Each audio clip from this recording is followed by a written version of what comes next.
Vamos a hablar con el ex director del Fondo Monetario Internacional, Claudio Loser, que está en Washington. ¿Qué tal, Claudio? ¿Cómo te va? Muy bien, muy buenos días. Acá un poco sorprendido, no por la noticia del acuerdo, sino que de pronto apareció y que es por 4 años y que lo van a tratar el viernes. Creo que nos ha tomado a muchos de los exfuncionarios del fondo con sorpresa por la rapidez con que se han movido. Así es. A último momento. A último Sí. momento, bueno, lo que dice acá es que el acuerdo es el acuerdo a nivel personal técnico, o sea, esto es del staff. Yo lo que explicaba recién y quiero que vos me corrijas o me lo confirmes, es que este acuerdo del personal técnico queda a consideración del directorio, del board, que es Sí. el directorio de todos los países, que hay más de, bueno, 20 o 30 países que están en el board, entre ellos Estados Unidos, China, Japón, Francia, Alemania, España, Brasil, bueno, casi todos los países, ¿no? ¿Cómo ves? ¿Cómo es ese proceso? Bueno, el directorio en realidad son 25 directores que representan 190 países. Claro. O sea, estamos hablando de una cooperativa muy grande. Ujú, claro. Eh, bueno, normalmente los acuerdos de extendidos son de 3 años, este es de 4. Ya podemos hablar enseguida de eso. Bueno, eso está bien, hay que ver cuál va a ser el desembolso inicial. Pensamos todos que es de 8.000 millones. Ujú.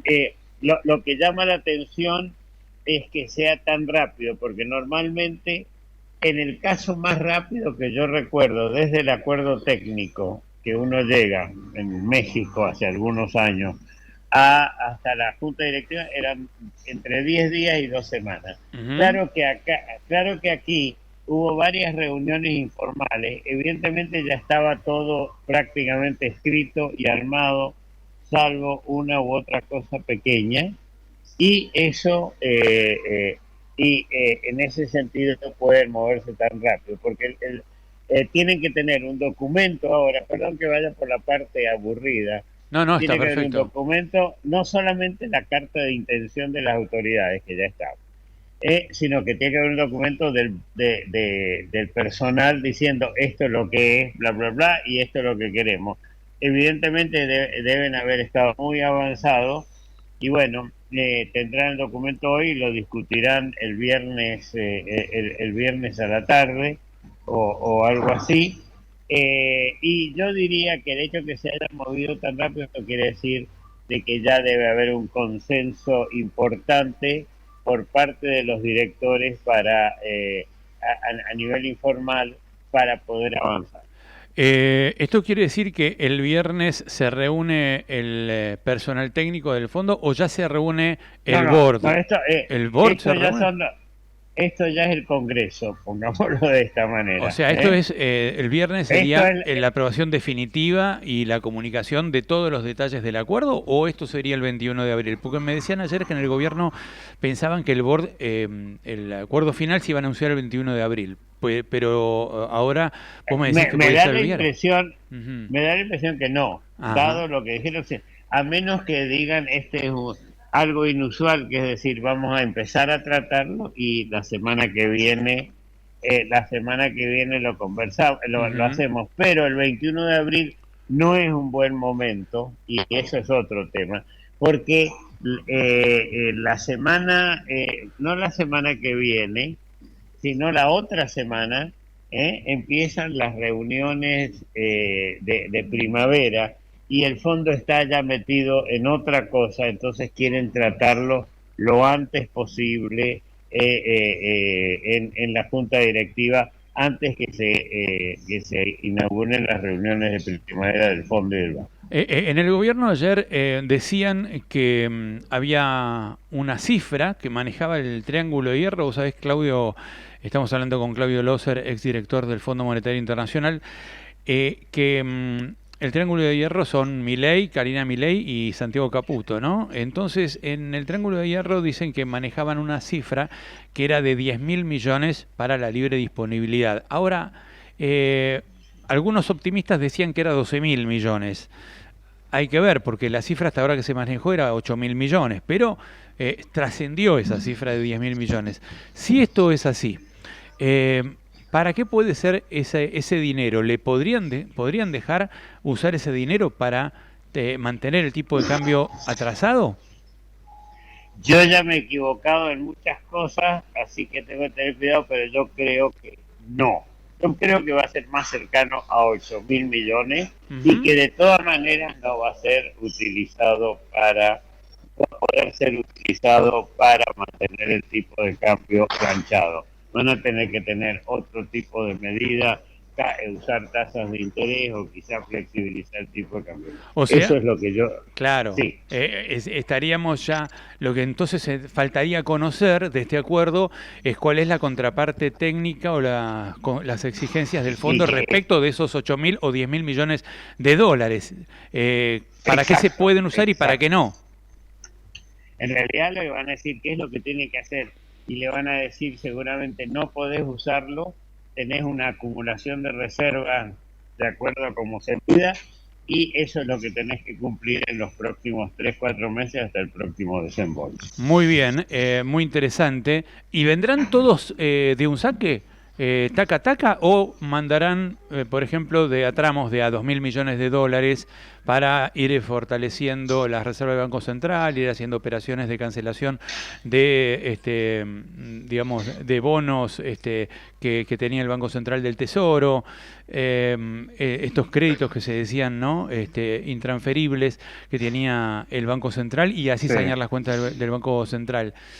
¿Cómo crees que puede Yo llegar a ser? creo que yo creo que si dicen esto es el desembolso inicial viene de entrada. Bien, Podría ser que lo de que dijeran los otros los que vamos a dar ahora 4 y en 3 meses 4 más, pero me sorprendería muchísimo que funcionara así. Yo ujú. diría que van a haber 8 y después desembolso por 3 años y medio o algo así de 1.000 millones cada 3 meses.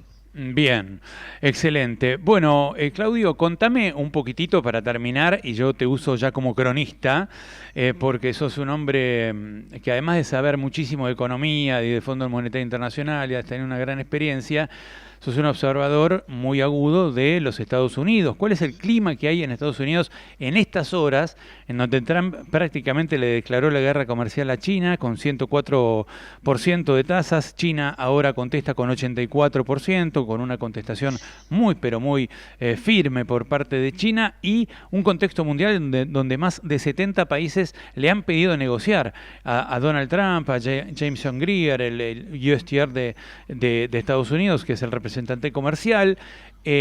¿Cómo ves que sigue esta película?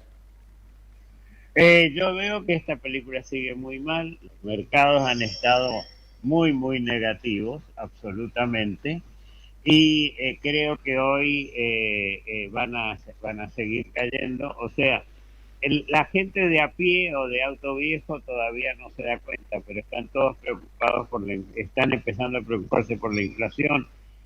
Hay una reacción cada vez más negativa